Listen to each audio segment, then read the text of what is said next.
মানুষের একটা বড় পরিচয়। সে ভাবতে পারে, করতে পারে যে কোনো চিন্তা। যে চিন্তা ও ভাব মানুষকে সাহায্য করে মানুষ হতে। পশু পাখিকে ভাবতে হয় না পশু পাখি হতে, পারেও না ওরা ভাবতে বা চিন্তা করতে। সে বালাই ওদের নেই। যেটুকু পারে তার পরিধি অত্যন্ত সংকীর্ণ। বাঁচা ও প্রয়োজনের মধ্যেই তা সীমাবদ্ধ। সভ্য ও অসভ্যের পার্থক্যও এ ধরনের। যারা যত বেশি চিন্তাশীল, সভ্যের পথে তারাই তত বেশি অগ্রসর। আর চিন্তা ক্ষেত্রে যারা পিছনে পড়ে আছে, সভ্যতার পরে তারাই তত বেশি অনগ্রসর।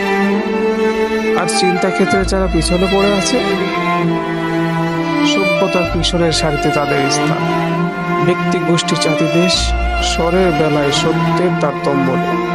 মোট কথা, সভ্যতার প্রথম সোপানই হলো চিন্তা, চিন্তার অভ্যাস তথা বুদ্ধি চর্চা।